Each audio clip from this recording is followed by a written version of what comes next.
Selamat siang semuanya. Saya ucapkan selamat datang dan selamat bergabung di keluarga besar PT Kasavates Indonesia untuk rekan-rekan semua.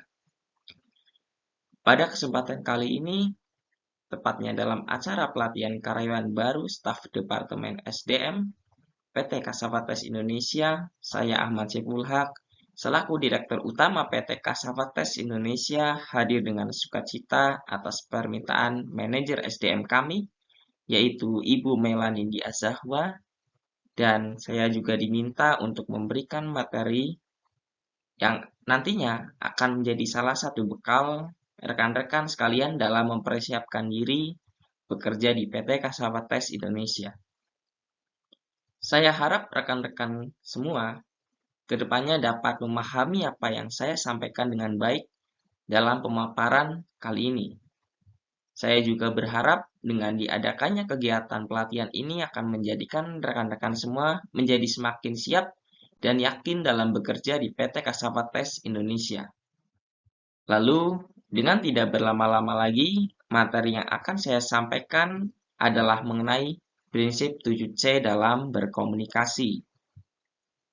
Ada 7 hal penting yang harus teman-teman perhatikan dalam berkomunikasi.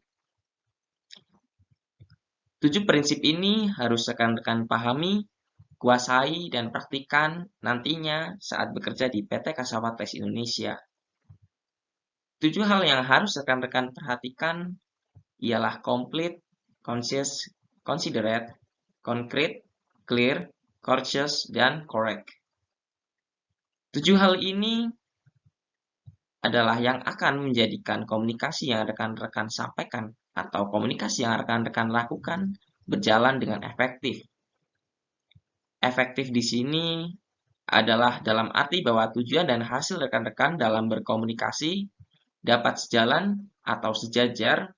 Dengan kata lain, apa yang rekan-rekan maksudkan dalam berkomunikasi dapat menghasilkan sebuah hasil atau sebuah akibat yang sesuai dengan keinginan rekan-rekan sekalian dalam melakukan komunikasi. Lalu, mari kita mulai dengan penjelasan dari 7 prinsip ini. Yang pertama ialah lengkap atau komplit. Komunikasi haruslah lengkap. Kita harus memberikan semua informasi, pesan secara lengkap kepada penerima pesan tersebut, sehingga penerima pesan mengetahui maksud dan tujuan dari pesan yang kita sampaikan. Pesan yang tidak lengkap dapat menimbulkan kesalahpahaman, karena penerima pesan akan menciptakan sebuah asumsi, dan asumsi yang diciptakan oleh penerima pesan dari ketidaklengkapan sebuah penyampaian pesan tersebut belum tentu sama dengan apa yang kita maksudkan. Lalu, yang kedua adalah ringkas. Ringkas di sini adalah komunikasi yang kita lakukan haruslah dilakukan secara ringkas, dengan kata lain tidak bertele-tele. Sehingga komunikasi akan tetap fokus pada poin yang ingin kita sampaikan. Penyampaian pesan dengan kalimat yang berlebihan akan membingungkan penerima pesan terhadap maksud dari pesan yang kita sampaikan. Sehingga pesan yang kita sampaikan tidak akan diterima dengan baik. Lalu yang ketiga adalah considerate atau simpatik. Dalam berkomunikasi, bukan hanya harus kita lancar dalam menyampaikan pesan saja, dan bukan hanya percaya diri saja dalam menyampaikannya, akan tetapi juga harus memiliki simpatik. Simpatik dalam menyampaikan pesan.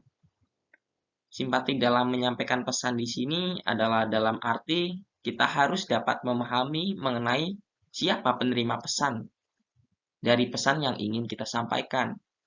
Dengan kata lain, kita bukan hanya merasa bisa dalam berkomunikasi, akan tetapi juga bisa merasa dalam berkomunikasi. Lalu, yang keempat adalah konkret.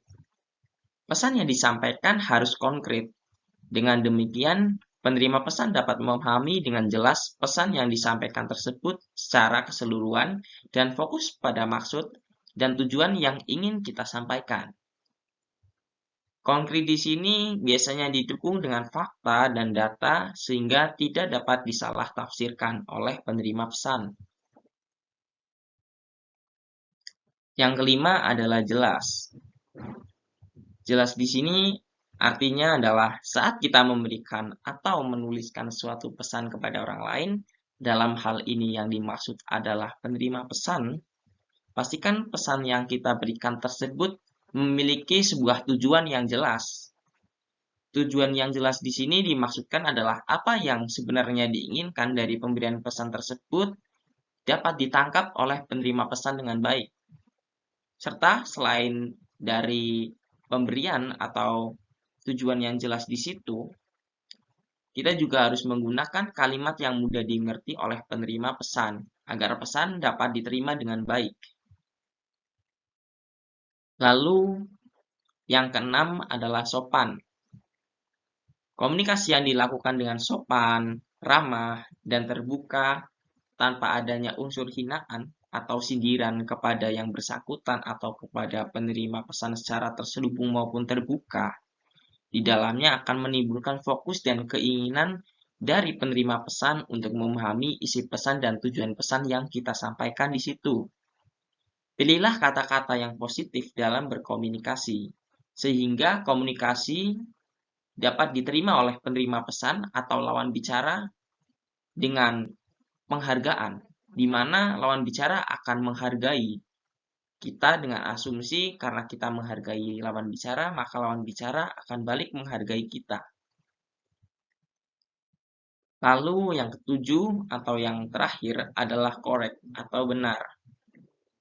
Benar di sini adalah apa pesan yang kita sampaikan harus bebas dari kesalahan tata bahasa, sehingga pesan yang kita sampaikan akan mudah dimengerti oleh penerima pesan. Sehingga dengan adanya hal ini, penyampaian pesan dapat dimengerti oleh sang penerima pesan.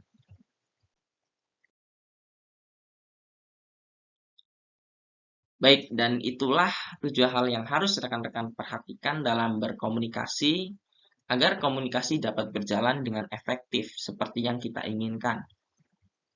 Saya harap apa yang saya sampaikan bisa dilakukan agar dapat membantu perusahaan semakin baik ke depannya, karena salah satu hal utama dalam organisasi adalah komunikasi. Komunikasi adalah salah satu hal yang sangat penting dalam kita berorganisasi. Untuk itu, saya ucapkan terima kasih untuk semua perhatian yang rekan-rekan berikan dalam penyampaian materi yang saya bawakan. Saya Ahmad Syibul Haq selaku Direktur Utama PT Kasavates Indonesia, pamit undur diri.